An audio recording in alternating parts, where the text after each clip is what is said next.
The history of the trolleybus is almost as long as the trams they were designed to replace.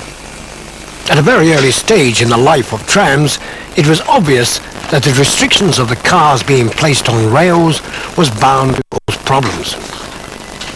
It was bad enough when the main obstacle the trams had to negotiate was the lowly horse-drawn wagon.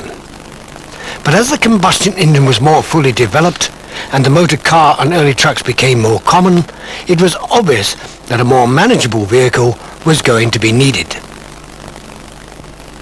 At this stage, the early petrol-driven motor buses were not much of a threat, as they were unreliable and were for the most part very cramped. The earliest recorded trials of a trolleybus were in April 1882 in a Berlin suburb. It was in fact no more than a modified horse-drawn carriage. By June of that year, the experiment was terminated, and it was nearly 2 decades before anyone tried again. The second experiment began in Paris in 1900 as part of that city's great exhibition. The following year brought the first fare-paying service in Germany, and it was not until 1909 that the trolleys were introduced to Great Britain. A further 2 decades elapsed before systems began to evolve in London. One of the early systems in London was based in West Ham, which over the following few years was extended throughout London's East End.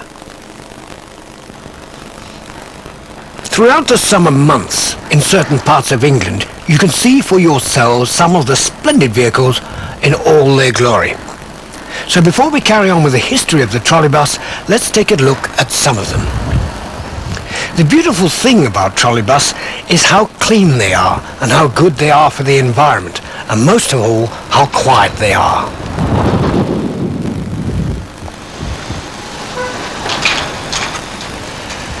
In this next sequence, you see the trolleybus on the right, another bus which comes on the left, which has a very familiar sound of today.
Interest in old trolleybuses increased when it became obvious in the early 1960s that their days were numbered. More recently, this interest has been boosted by the prospect of a new generation of trolleybuses serving the public by the end of the 20th century. Meanwhile, hundreds of hours of loving care have been spent on restoring those which have survived.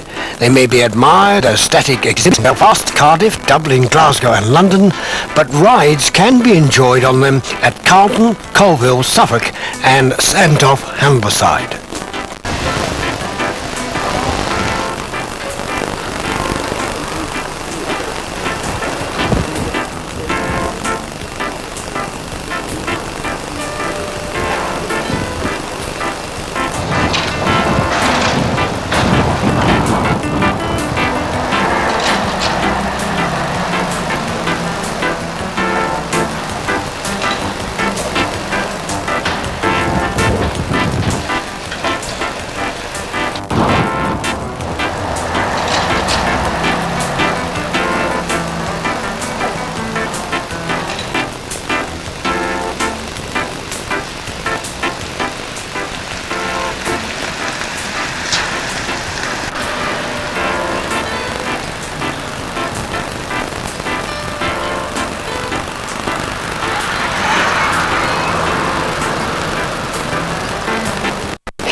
Interest in old trolley buses increased when it became obvious in the early 1960s that their days were numbered.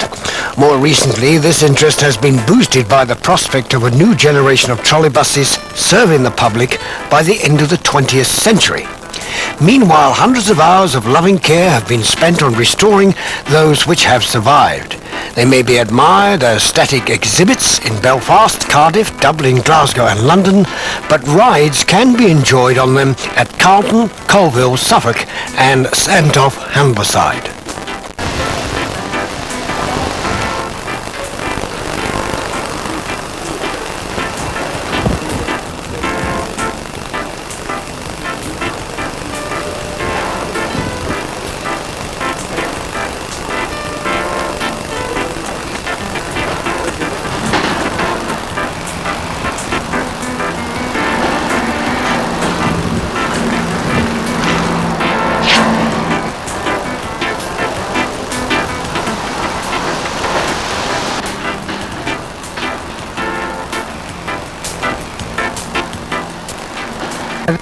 By the time the First World War broke out, there were 7 systems in Britain, which compared to the growth of the trams over the same period was quite a small amount. All of these early vehicles were of single-deck construction, and the first double-decker was introduced in Bradford in 1920. There was a reasonable slow growth in the spread of systems in the 20s and 30s, but this was set to change by 1931.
This is a Bradford 706, which was built during the Second World War. In fact, Bradford received 37 of these vehicles in 1945-1946. They arrived with a mixture of Row and Park Royal utility bodies, and they served the city well for several years. By the mid-1950s, however, their rather basic creature comforts were beginning to seem fairly Spartan, and since mechanically they were still sound, Bradford decided, in common with many other operators of utility trolley buses, to put new bodywork on the old chassis. East Lancs of Blackburn rebodied all DKYs between 1957 and 1960, and whilst early examples had the traditional rear entrance, the majority featured the forward entrance with folding doors.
Huddersfield Corporation always favoured high-capacity six-wheel trolleybuses and kept faith with the type even after regulations were relaxed to allow larger vehicles on two axles.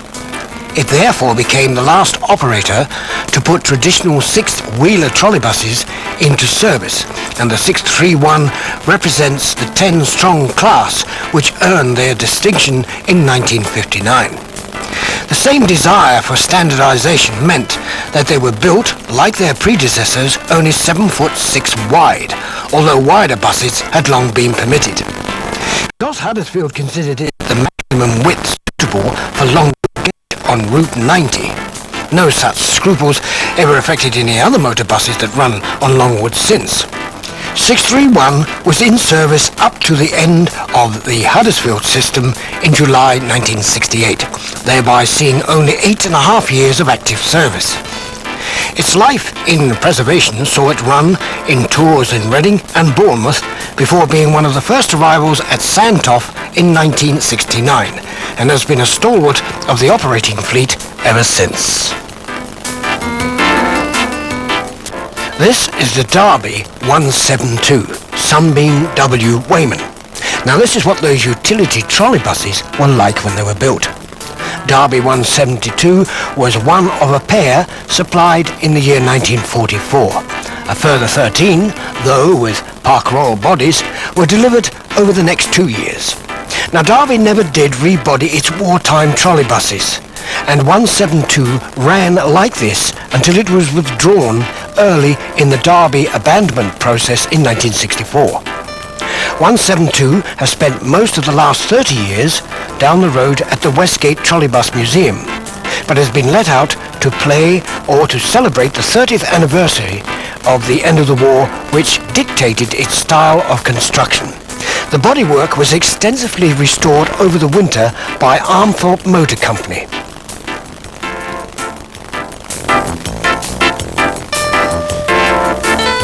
Here we have the Nottingham 506. By far the majority of vehicles which arrived in Nottingham in the post-war years looked like this. 102 of these were put into service in the years 1949 to 1952, but 506 differs from the most in being one of 25 built to 8 feet wide. During restoration work, it became evident that the bodywork was built at Rushes, Loughborough, premises around the time of Leicester City in 1949 at the Cup final appearance.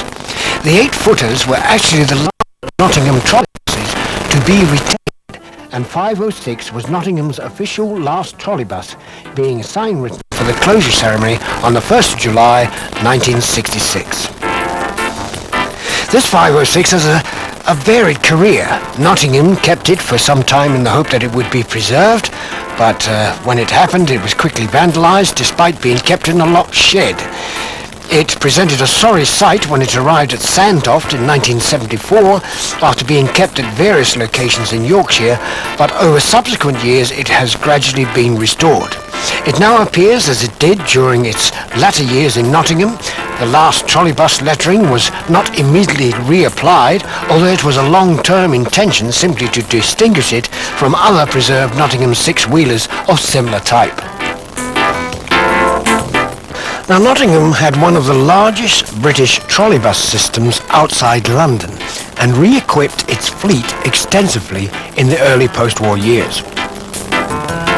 Most of the new vehicles were six-wheelers, but this 493 was one of 13 row-bodied four-wheeled BUTs delivered in 1948. 493's particular claims to fame are that when new it was exhibited at the Commercial Motor Show, and that it was the first British passenger vehicle to be fitted with fluorescent lighting. The Nottingham system was destroyed with indecent haste in the mid-60s, and 493 ran for the last time early in 1965, having been in preservation ever since. It came to Sandtoft in the spring of 1970, and observant visitors might notice that apart from its colour, this vehicle is very similar to another type of trolleybus, the Bradford 746.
If you get a chance to go to Sandhof, one of the most distinctive trolleybuses, if you haven't seen it, is the Aachen 22. It is a huge 1.5-deck German vehicle which is usually on display at gatherings. Unfortunately today it was in for repair. Apparently it was during the Second World War which saw the rapid demise of many of the tram systems. Many local authorities choosing the much more flexible trolleybuses or the petrol-driven motorbus. During this period, with bigger capacity and more powerful motors, the trolleybuses reigned supreme. Nowhere was the expansion more notable than in the capital, and with the formation of the London Passenger Transport Board in 1933, this was indeed the heyday of the trolleybus. This expansion was halted with the outbreak of the war, and many of the remaining tram systems were destroyed during the Blitz. And when the war was over, the trams were regarded as too expensive to replace. And by 1952, there were nearly 2,000 trolleybuses running in London alone. At one point, it was rumoured that the famous Kingsway tram tunnel would be converted to trolleybus use, but this, in the end, never happened. The post-war boom in trolleybuses continued with new systems opening up all over the country. By the late 50s, the demise of the trolleybuses was fast approaching. With petrol now available very cheaply, the trolleybuses were no longer regarded as a cheap alternative, and with much of the infrastructure coming up for renewal and the excess pollution of the buses not being an issue, the writing was on the wall. What no one realised at the time was the argument for replacing the trolleybuses with motorbuses was a false one. The motorbus was more expensive to buy. In most cases it held less people and only had half the road life. From 1960 onwards, the systems began to close. Trolleybuses manufacture ceased in the mid-60s. But with many of the buses having around 20 years of use left, it was not until 1972 that the final systems closed down. Thankfully, during the last decade of the trolleybus story, many enthusiasts were already making plans to ensure the survival of as many of them as possible. Many fine examples have been preserved in museums around the country. But for those people who are too young to remember the trolleybuses on the streets of Britain, there are still places where you can see them running at most weekends. There are a number of fine examples here at the East Anglia Transport Museum, and also in the London trolleys can be seen running at most weekends where they were originally in service in the late 1930s and early 40s.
trolley buses that you've just seen are, of course, at the East Anglia Transport Museum. Here you can see their unique project, the creation of a museum of street transport designed to show the development of mechanical transport over the past part of a century. You have just seen just a few trolley buses, but if you go there, you will see a 1926 Strachan and Brown, which was used by Nessa Copenhagen, a 1947 Weyman, which was used by Hastings Tramways, a 1948 Hess by Biel of Switzerland, and a 1930 Ransoms, which was used by the Ipswich Corporation, a 1953 Weyman at Maidstone Corporation, and a 1956 Bond, which was used at Ashton-under-Lyne Corporation. There will be a 1953 Willowbrook, a 1958 Harkness, used by the Belfast Corporation, and a 1936 Metro Camel, used by London Transport.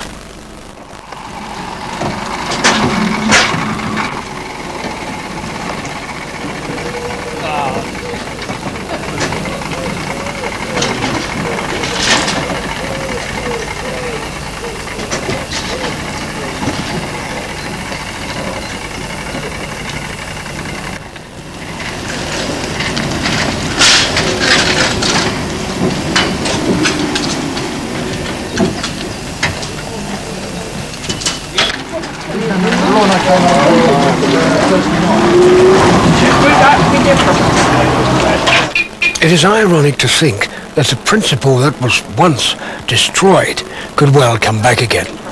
To think that with the pollution caused by petrol and diesel, the mass congestion of traffic in the cities, and fuel costs rising all the time, there are many cities contemplating cleaner and quiet transport systems. It could well mark a new future for some type of modern trolley bus for the new millennium.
Watching this video has given you an insight to a wide variety of vehicles seen from Sandtoft and the East Anglia Transport Museum, which both are open to the public in the summer months. And of course, when they are open to the public, they are regarded as essential to achieve a high standard of maintenance on all the vehicles which they run, especially those which members of the public are encouraged to travel.